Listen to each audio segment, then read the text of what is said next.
Hello, warriors. Welcome to the You Movement. I am B. And as you can see, I am not having the best day today. So in keeping with my promise to deliver authenticity along this spiritual path, I thought I would come on as is. I had a diagnosis finally given to me 2 days ago. As many of you are aware that have been following me on this healing path for a number of years now, I have chronic pain still that persists in this tooth, the premolar. I've already had 2 teeth pulled, and I've been in chronic pain for 4 years. So in this healing journey, I've been dealing with one health issue after another, trying to unfuck my physical situation. And this has been one persistent problem that I've not been able to resolve. In trying to resolve it, I had gone to 4 dentists, 1 endodontist, neurologist, doctor. I'm still waiting to see an ear, nose, throat specialist. That's been over a year. And a homeopath, acupuncture, naturopath, osteopath, and chiropractor, and massage. I've tried and searched for answers absolutely everywhere under the sun for answers about what this is. First, it was diagnosed as trigeminal neuralgia, and I wasn't satisfied with that diagnosis for a couple of reasons. One, because it doesn't present in any way that trigeminal neuralgia normally presents, which is to have intermittent pain. This is constant, as well as the fact as when I had thermo-imaging done, because I've had lots of imaging done to see if I can get the results of what's going on with this. I've had MRI scans, CAT scans, x-rays multiple times, and it's always come up inconclusive. And even the MRI came up inconclusive. There was no noticeable cyst or blood clot or anything on the trigeminous nerve, which is the nerve that comes from the back of your head up over your ear and spreads out into your face. And the neurologist said, well, there's nothing there, but we'll just call it idiopathic trigeminal neuralgia with atypical symptoms. And here, try these meds. So the meds were terrible and made me very sick. I was dizzy. I had a lot of nausea. I was just generally like swoozy feeling. And I was like, no, I can't take these. And they did nothing for the pain. Zero things for the pain. So then I started treating the pain with cannabis for a period of time. And although that didn't completely get rid of the pain, it numbed it a little bit. And I did that for year 2, probably over the last 4 years, 2 and 3. And then unfortunately, the cannabis wasn't working for me anymore because it was increasing my anxiety. And last year was the year of terror in this spiritual journey. So when you're going through Dark Night of the Soul, I'm not recommending that you use cannabis as a means to calm yourself or as a pain med, because it intensified the spiritual crises that I was having. So I quit that. I've been mostly using a yogic lock, which is to have your tongue pressed to the little bump at the behind your teeth, which is considered a yogic lock, so that if it was Kundalini related, that I'm creating a circuit. I'm connecting the circuit. So most of the time when I'm not communicating with people, I'm in that position, as well as I have a dental guard so that I don't touch that tooth, and I wear that 24/7. Except when I'm doing videos. You'll notice in some of my old videos I had kept them in because the dentist had told me, you keep those in at all times. And a lot of prayer and a lot of meditation and mindfulness has basically been my pain routine for the last little while. So one of the diagnoses that I had received through a homeopath was that perhaps it was mold or fungal infection based, because they had in the past treated me with antibiotics 4 rounds and that did nothing. So he believed it was a fungal based infection and put me on a round of homeopathy that was a very strict regimen of 3 days of taking a drop every single hour for a 24-hour period. Absolutely no EMF exposure, because that would intensify it. And at the time, I invested in extra EMF protections because he believed that this could be EMF sensitivity as well as mold base. And it was him that sent me down the road of trying to get into an ENT or ear, nose, throat specialist, because they have the tools to be able to look down into the maxillary sinus and see if there is what's called a fungal ball. And that's fungal growth in the sinus, which could potentially be putting pressure on to the nerve as well as this tooth, because this tooth feels like it's constantly being electrocuted. And when I touch my tongue to the tooth, every time I talk, it's like a burning sensation. And so sometimes in my videos, you might notice that I slur a little bit. I apologize for that. So I'm still waiting to get in to see that person. But in the meantime, one of my followers, thank you, and thank you, suggested that I look at finding a biological dentist who specialized in, had understanding in cavitations. And so I managed to luck out in a town about 45 minutes away from me. There was an integrative medical practitioner who was a retired biological dentist who has experience with understanding what cavitations are. And she confirmed by looking at x-rays. She said there's even 0 point in her doing the testing. She can see clearly that there's cavities that are, and when I say cavities, they're not in the teeth, they're in the bone. So cavitations are otherwise known as NICO, and NICO stands for neuralgia-inducing cavitation osteonecrosis.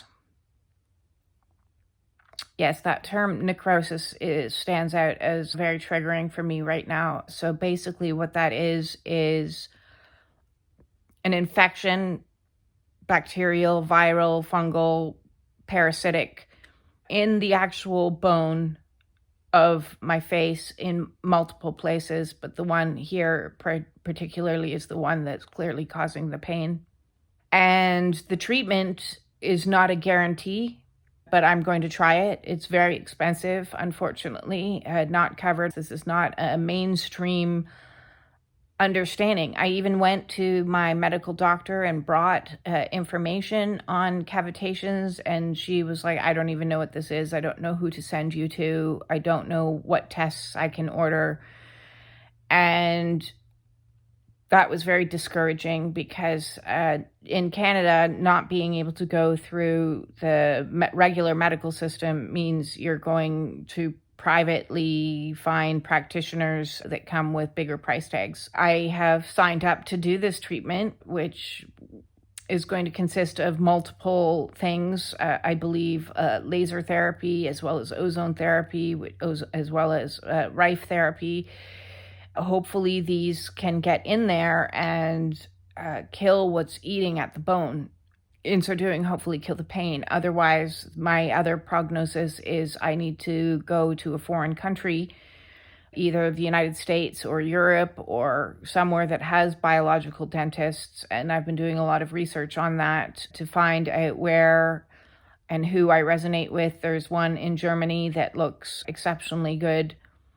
Otherwise, she recommends one that's located in Texas, and this surgery is going to cost me tens of thousands of dollars, which I don't have at this stage of the game. So that's highly triggering and scary, which just is one more weight on the pressure in regards to knowing that I most likely am going to have to sell my house at this stage. But it's not in my hands to sell. It's still in the hands of the trustee. So That's a whole other thing that's weighing on my mind. A lot of things are weighing on my mind right now. And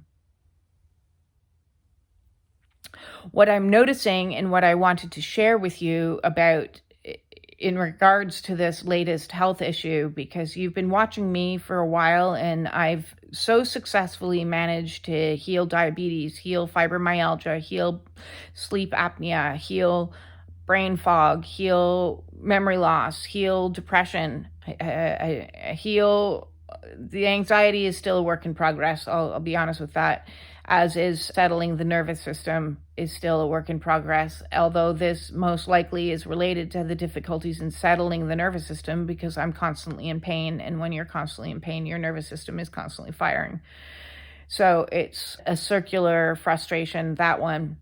Along this healing path, I want to be honest with you, because if I'm suggesting to you, hey, quit sugar, quit dairy, quit gluten, which I highly recommend you do, turn your life around and start down this healing path, be forewarned, there is what's known as healing crises that happen along the way. And healing crises is when you implement a new change in your behavior, whether that be food or drink or anything. Your body starts to detoxify because the load that you're giving it is decreased, and so you begin to detoxify. And so a healing crisis can jump from one healing crisis to another healing crisis to another healing crisis. So where I started was, I need to lose weight for the diabetes. I had to heal the diabetes. The diabetes was the most pressing issue for me 4 years ago when I first got diagnosed that, because with the diabetes came incontinence, which was very unpleasant. And with the diabetes came fluctuating, obviously, blood glucose levels, which is scary enough. It also came with peripheral neuralgia down my left leg and into my left foot.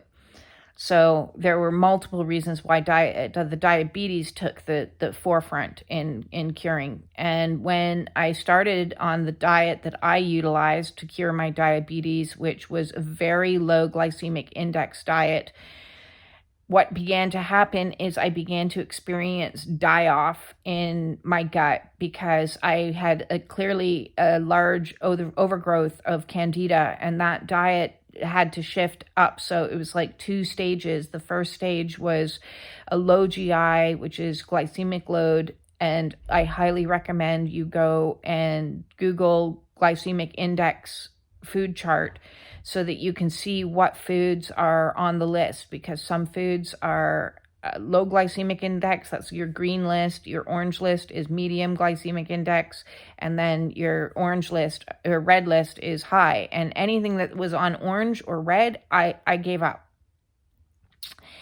And then I went even more extreme when I was still having so many issues, and because they had suggested that this was fungal and based, and I had a candida overgrowth, then the issue became I needed to go even stronger into an anti-candida diet, antifungal diet, and I quit. That's when I quit dairy, and that's when I quit gluten.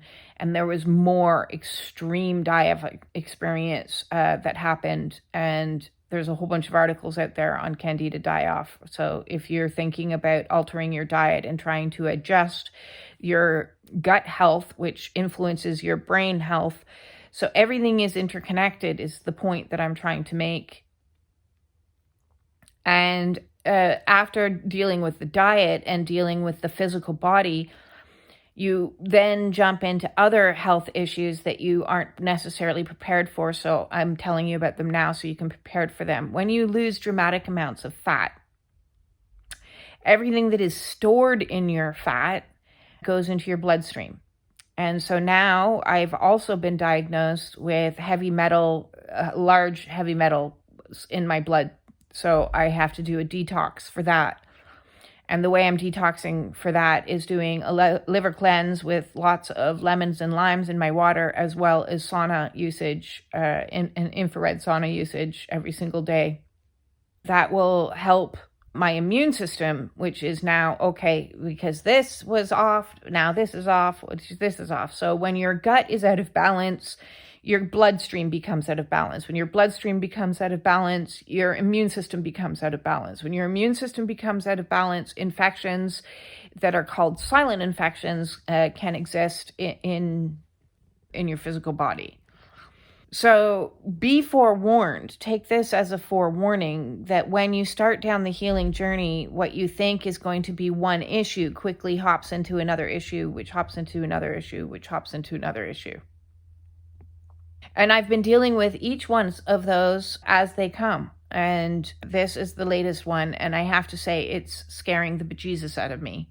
Having necrosis or something eating at my bone, and when it's not something I can put on a cream and it's going to get necessarily better. So if these treatments don't work and then I have to do this surgery out of country that's very expensive, it is very overwhelming. So this ties into something else, because when you're going through things on your physical realm, it affects your emotions and it also affects your thinking. And I have found this situation to be highly triggering, because those that are following me as well know that I recently got out of a very abusive relationship. And I want to talk a little bit about that in this video. And it's going to be a little bit longer than the 20 minutes that I try to keep videos to, but it is what it is. When you're in a relationship with a narcissistic type of person, or somebody who displays those types of characteristics, it's important to understand that it's like the ultimate story of Dr. Jekyll and Mr. Hyde, or somebody that has two personas. And one of those personas is kind and caring, and it's that one that you fell in love with initially in that love bombing stage that can last for, in my case, almost a full year. It was... He was showing up in every way, shape, or form, so attentive, so kind, so giving. I fell hook, line, and sinker for that. And then almost right away upon us moving in together years and years ago, the mask would come down. That other persona would come down, and this other person would materialize that would rage at you, was controlling, was causing conflict and crisis and unstable. And so you immediately go into a state of cognitive dissonance, because what happened to this person over here? That's the person that I fell in love with. Let's get that person back.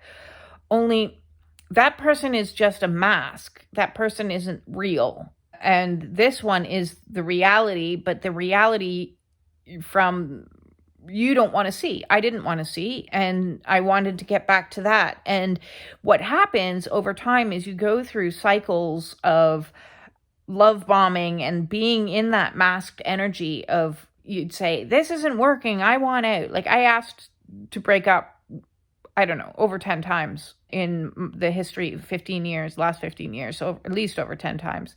And then it would be like, I know, I'm going to try harder. I'm not stepping up as much as I should. And then there would be that, that feeling of good energy coming in again. And yes, this is exactly what I want. And for a while, until it began to, like, that mask slipped again. And then all the manipulation and the stuff that you don't even actually recognize as manipulation, you just don't understand. Are they having a stressful day? What's happening at work? Why are they raging? Why are they yelling? Why are they, micromanaging absolutely everything? And so you go in this cycle enough times, and it's head spinning. Because it keeps you hooked, it keeps you addicted, because when they're in that masked energy, and listen, when he was in his masked energy, he was kind and would be a caretaker and dote on me and just consume me, and now that I'm facing all these health issues, it's very hard and triggering, I'm going to be honest, because your impulse, the craving, and it's like an addiction, like nothing I've ever had before. And I didn't know that you could become like truly addicted to people, but it's being addicted to that cycle, those highs and lows but when I'm down, when I'm sick, when I'm hurting, and that's just it, is through the relationship, I got sicker and sicker and sicker because my body knew what my mind didn't. My body was aware of the abuse. My body was aware that this was unhealthy. My body was aware that this was toxic. And that's what happens, is they say that when you're in a long-term abusive situation, your physical form actually gets diseased and it alters. Your brain chemistry is altered, which alters into all your body functions. Your fight flight response is constantly firing. It was like it was being milked routinely. And then in these cycles between love bombing, devaluation, and then love bombing again and devaluation again, and this like crisis, calm, crisis, calm, crisis, and caretaking and cruel, and caretaking and cruel. Physically, my body was, as you can see from all the photographs, in a very bad way. It is very common in these relationships to develop physical symptoms and physical illness down the road. And the more sick I got, the more that mask of Mr. Caretaker was able to come on. And the more that mask was able to present, the more addicted I became, because it was like getting breadcrumbed with kindness, even though kindness didn't necessarily even show up as healthiness. Providing somebody with a box of donuts and saying, here, I brought you some donuts to comfort you when you are over 100 pounds overweight. Over 135 pounds was what I lost. And providing them with things that aren't healthy for them, it keeps them in a state. So it was almost like he enjoyed the fact that I was ill and getting more and more ill, because that allowed him to play the role of, I'm a good guy. I'm here. I'm able to show up for you and care for you. Look at how great I am. I'm so wonderful. And that was a persona that he was able to like put out into the world to others as well. You know, like, look at me, I'm taking care of her. And so it was very sick, warped dynamic that he has since confessed to. So I'm not making this up. He dropped a bomb like I couldn't have believed last year when it was, listen, the whole marriage was a lie. I was in love with somebody else. I've cheated on you.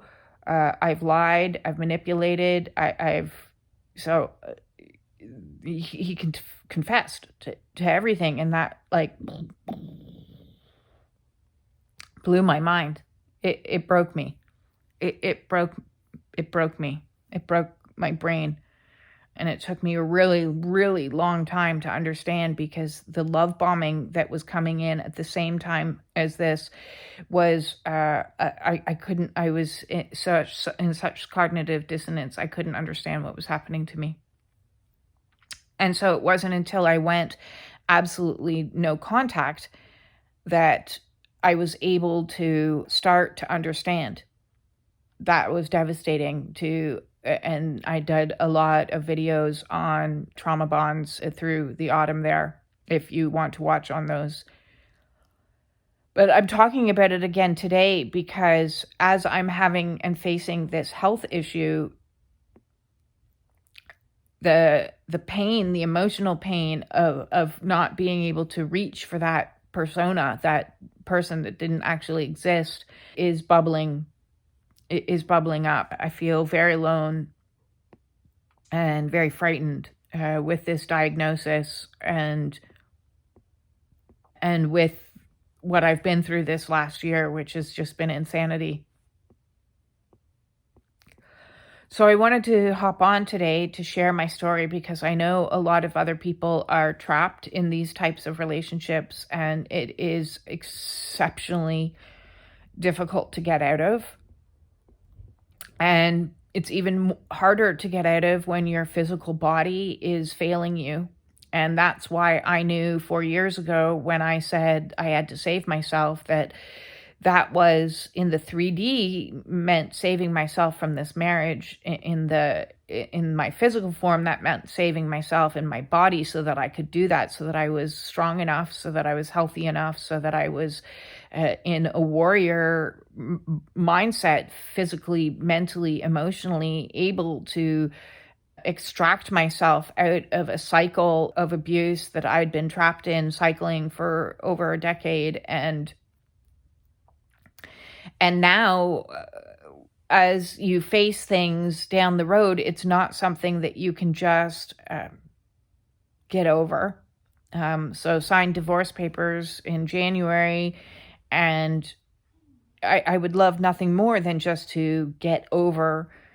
But the pull back for these types of relationships, the addiction that's associated with it, the trauma bond that's associated with it, is one of the hardest things in my entire life that I've ever had to deal with. And I know that this is triggering me to look more at that and understand that codependency that exists within me. Otherwise, I would never have been drawn to this situation in the first place. As well as allow the grief of losing this mythical person that didn't actually exist, because it was all performance. It was all concocted or created reality to prop up their egoic persona, their egoic reality that is all designed. And I highly recommend, if you guys are in these types of relationships and struggling to escape this cycle of love bombing, devaluation, and then discarding, and love bombing, devaluation, and discarding, this circular mind fuckery, please watch Dr. Romani and as many videos as you can, or there's many other experts on narcissism, and she's a doctor, so I value her opinion greatly. I also highly recommend always the book Complex Post-Traumatic Stress Disorder, From Surviving to Thriving by Pete Walker, because it helps you understand how you got caught into this type of situation in the first place, and helps you through the emotional flashbacks, helps you through those moments of cravings, which is what it is. It feels like a craving. It feels like a great, tremendous loss when you lose somebody that you believed for a very long period of time was your person, and they weren't. It's a difficult reality to wrap your head around. I talked to you today about this, and I share some of my story with you today because I want you to see how everything is interconnected, because I can see that so clearly now. Your outer world, your relationships, your jobs, your life situation, your stressors, all have an influence on your health, your overall health, and your overall well-being, and vice versa. Your overall well-being of your physical health is going to influence your mental stability as well as your emotional stability, because it's all tied into the nervous system.